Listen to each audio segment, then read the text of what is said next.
Hi everyone, welcome back to the channel. आज हम बात करेंगे डायबिटीज़ के बारे में। डायबिटीज़ क्या होता है, उसमें प्रिकॉशंस क्या रखने चाहिए, क्या न्यूट्रिशन रखना चाहिए, क्या एक्सरसाइज करनी चाहिए, इन सब चीज़ों के बारे में हम आज बात करेंगे। इंडिया में जल्दी डेथ होने का 7th टॉप मोस्ट रीजन जो है वो है डायबिटीज। वाइट यूरोपियंस के कंपैरिजन में एशियंस को 2 से 4% ज्यादा रिस्क होता है डायबिटीज 2 होने का।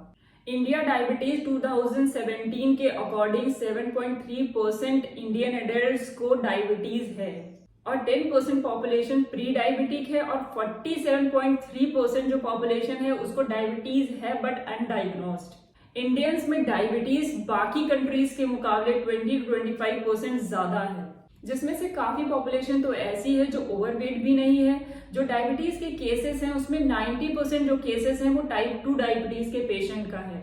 डायबिटीज एक क्रॉनिक डीजेनरेटिव डिजीज है जो हमारी बॉडी खाने को कैसे यूज करती है इस बात को अफेक्ट करता है। जैसे कि हमारी बॉडी का नॉर्मल फंक्शन है डाइजेशन। बॉडी शुगर, स्टार्च, दूसरे सब्सटेंस को ग्लूकोज में कन्वर्ट करती है जो ब्लड के जरिए हमारे पूरी बॉडी के सेल्स में जाते हैं। ग्लूकोज को यूज होने में इंसुलिन का रोल होता है। इंसुलिन जो कि एक हार्मोन है और पैनक्रियाज में बनता है और डायबिटिक लोगों में ये इंसुलिन या तो कम बनता है या नहीं बनता, या फिर अगर बनता है तो बॉडी से यूज नहीं कर पाती। डायबिटीज मेनली 3 तरीके की होती है। टाइप 1 डायबिटीज मतलब insulin dependent diabetes, type 2 diabetes मतलब नॉन इंसुलिन डिपेंडेंट डायबिटीज, और जो तीसरा होता है वो मेल न्यूट्रिशन संबंधी होता है। तो हम 2 को ही डिस्कस करेंगे जो जिनसे मेजरली प्रॉब्लम्स होती हैं, मतलब 1 और 2 को हम डिस्कस करेंगे आज। टाइप 1 ज्यादातर यंग एज ग्रुप को होता है और ये एक ऑटोइम्यून डिजीज है।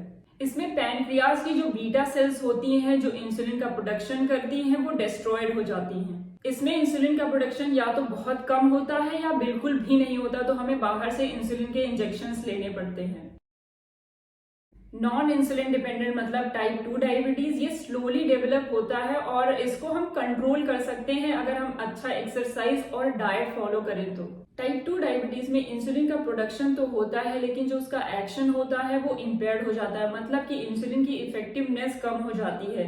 हम इसको कंट्रोल कर सकते हैं। अगर ओवरवेट है तो वेट को कंट्रोल करके और अच्छा डाइट फॉलो करके हम इसको कंट्रोल में ला सकते हैं। अगर आप अनहेल्दी लाइफस्टाइल फॉलो करते हो, आप बहुत सेडेंटरी लाइफस्टाइल फॉलो करते हो, आप एक्सरसाइज नहीं करते, आप अनहेल्दी मील्स लेते हो, आप बहुत ज्यादा स्ट्रेस में रहते हो, आप किसी ट्रॉमा से गुजरे हो, अगर आपका वेट बहुत ज्यादा है तो भी आपको डायबिटीज 2 होने का रिस्क हो सकता है, या फिर जेनेटिक फैक्टर भी इसको इन्फ्लुएंस करते हैं।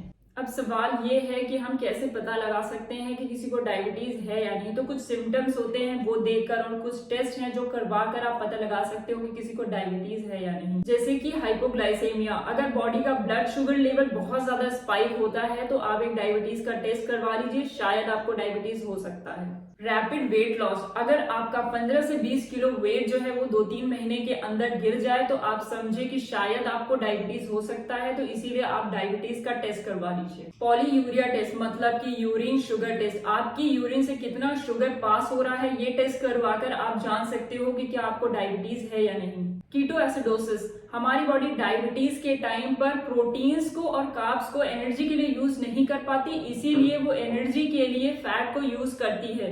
तो वेट लॉस, कॉन्स्टिपेशन या फिर एसिडिटी या फिर मुंह से स्मेल आना या शुगर लेवल का एक्सेस बढ़ जाना या फिर वेट लॉस होना, ये सब कीटो एसिडोसिस के सिम्टम्स होते हैं। अगर ऐसा कुछ सिम्टम आपको दिखे तो आप अपना डायबिटीज का टेस्ट जरूर करवाएं।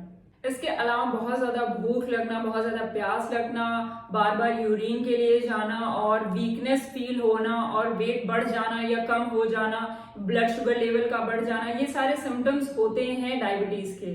तो ऐसा कुछ सिम्टम्स दिखे तो आप डेफिनेटली डायबिटीज का टेस्ट करवा लीजिए। इसके अलावा कुछ कॉम्प्लिकेशंस भी हैं जो हमें फेस करने पड़ते हैं अगर डायबिटीज बहुत ज्यादा बढ़ जाए तो, जैसे कि loss of sensations in peripheral nervous system. अगर आपको कोई चोट लग जाए तो वो घाव बहुत लेट हील होता है, उसको हील होने में बहुत टाइम लगता है, उसमें इन्फेक्शन आसानी से हो जाता है। कभी कभी तो लोगों के बॉडी पार्ट्स भी कट करने पड़ते हैं क्योंकि वो हील नहीं होता, इन्फेक्शन इतना ज्यादा बढ़ जाता है। इसके अलावा आंखों की रोशनी में भी प्रॉब्लम होती है और साथ ही साथ आपको किडनी डिसफंक्शन भी हो सकता है अगर आपको डायबिटीज बहुत ज्यादा है। और इसके अलावा आपकी आर्टरीज थिक हो सकती हैं, या फिर इसके अलावा आपको कोई कार्डियोवैस्कुलर डिजीज का भी रिस्क होता है। तो अगर आप सही टाइम पर डायबिटीज को कंट्रोल कर लेते हैं तो ये सब प्रॉब्लम्स आपको फेस नहीं करनी पड़ेंगी। सो नेक्स्ट वीडियो में हम देखेंगे कि आपका खाना पीना, आपका लाइफस्टाइल कैसा होना चाहिए, आपको एक्सरसाइज क्या करनी चाहिए अगर आप डायबिटीज को कंट्रोल करना चाहते हैं। तो इसीलिए चैनल पर बने रहिए और thank you so much for watching. मिलते हैं नेक्स्ट वीडियो में। Bye bye.